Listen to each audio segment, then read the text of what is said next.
Yo, what's good everyone? Today I'm going to be breaking down some of my favorite DraftKings plays for tonight's 9-game NHL slate. Let's dive right into it. And like I always do here in these videos, I'm going to give you a high-level overview of my cheat sheet, breaking down a couple of line stacks that I like here for tonight, as well as some of my favorite individual plays and stacks. But folks, I cannot recommend enough joining my free Discord channel. You can see that mentioned above.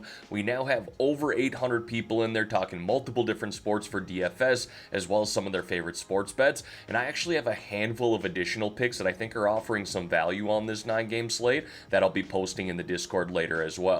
If you want to join that, there's a link to do so in the description below, as well as in the pinned comment below. With that being said, let's dive into this cheat sheet here. We're going to kick it off with a couple of line stacks that I like here for tonight. Now, there's a lot of elite forward options on this slate here. Austin Matthews, Nathan MacKinnon, Artemi Panarin. We can roster those guys more nights than not, right? But one line that I like in particular is this first line for the Colorado Avalanche with MacKinnon centering Colton and Rantanen. Now, one of the big reasons I like this line stack here is due to the matchup against the Utah Hockey Club. We obviously know that MacKinnon and Rantanen are those guys that can bring us 30-plus DraftKings points really in any given matchup, but especially in a matchup like this where Utah isn't great defensively, and this is a team that averages over 4 penalties per game. This Avalanche power play has been one of the bright spots on their team to start the season, hitting at a 37.5% rate, and Ross Colton's been playing on that number 1 power play as well, so there's a lot of correlation between these three here, and again, a lot of upside considering the matchup.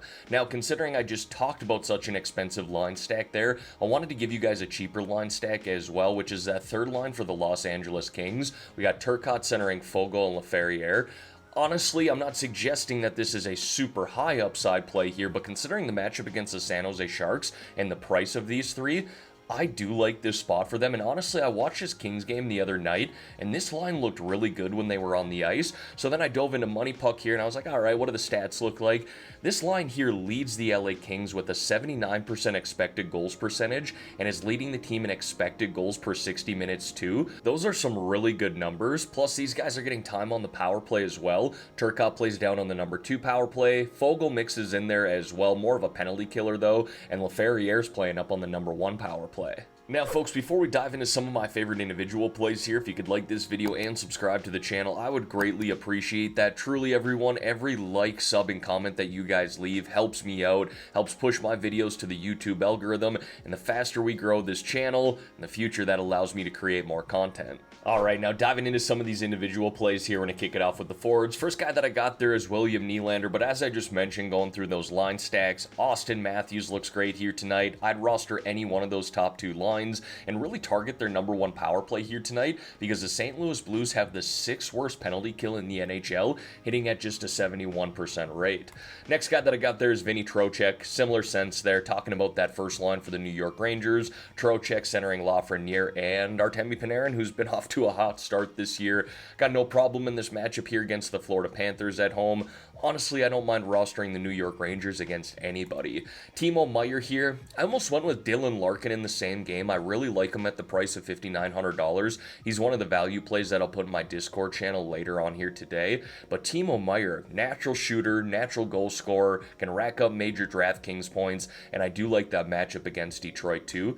Mikael Granlund, probably wouldn't consider him a cash game play, but then I was looking at the LA Kings here, and they're just not playing great defensively to start the season. They've allowed 3.57 goals per game to start the year. That's the 9th most in the NHL. Penalty kill just hitting at a 73.3% rate. Drew Doughty being on the IR right now is really hurting them defensively. So again, maybe I don't love rostering Sharks in my cash game lineup, but for tournaments, I think they could be a sneaky play. And then wrapping it up there with Seth Jarvis of the Carolina Hurricanes. I just think the Hurricanes forwards are offering some really nice value in general. You got Marty Necas in the low 4K range, Andrei Svechnikov in the low 5K range, Aho's affordable. So I like any one of those guys, but Jarvis playing up on that first line and number 1 power play stuck out to me at this price. Now moving on to the defensemen here, and I would not be afraid to spend up for Cale Makar tonight at the Colorado Avalanche. Yes, it's going to be hard to fit him, MacKinnon, and Rantanen in the same lineup, but I had to highlight him. 2 goals, 12 assists, 14 points in 7 games, averaging 2 points per game as a defenseman. He's not afraid to shoot the puck or block shots, and again, just a really good matchup here against Utah, so I'll find ways to try and make him work, but again, I really like that first line for Colorado as well. Shane Gostisbehere here, 4 goals, 1 assist, 5 points in 5 games, really thriving on the #1 power play for Carolina right now, logging around 18-19 minutes a night, and he's not afraid to shoot the puck either. Kind of a similar sense here with Oliver Ekman-Larsson playing up on the #1 power play for the Leafs. Highlighted earlier how bad that St. Louis Blues penalty kill has been to start the season, and then Brandon Carlo of the Boston Bruins has been a shot blocking machine and offering some really nice value here at 3,300. And then I got a couple of goaltenders there for you, and I actually like quite a few goalies on this 9-game slate tonight. I'm going to name drop a few more in my Discord channel later on here today, but Anthony Stolarz of the Toronto Maple Leafs has been surprisingly good to start the season. Now you got the St. Louis Blues coming into town here tonight, who are missing their #1 center in Robert Thomas, so I like this spot for the Leafs in general. And then Connor Hellebuck has yet to lose to start the season, 5-0. $7,800 in my opinion is probably too cheap for a guy who's undefeated and one of the best goaltenders in the NHL, so he made the lineup once again. And as always, going to wrap up the video here with 3 low-priced options or sub-4K forward plays. First guy that I got there is Quentin Byfield of the Los Angeles Kings. He's had a slow start to the season, but was recently promoted back to that first line where he has a lot of familiarity with Kopitar and Kempe. It's not going to be long before he has one of those 15-20 plus DraftKings point performances and crushes his value at this price.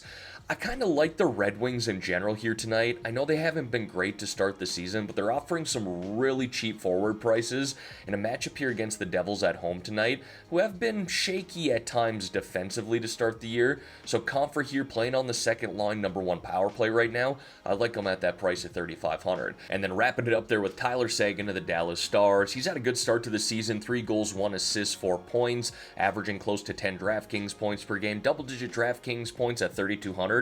I'll take that all day of the week. He's also going to get time on the #2 power play, and this Boston Bruins team has really struggled to start the season, especially playing 5-on-5. Alright everyone, that is going to wrap up this video here for today. As always, thank y'all for taking the time out of your day to watch the content here on this channel. If you could like this video and subscribe to the channel, I would greatly appreciate that.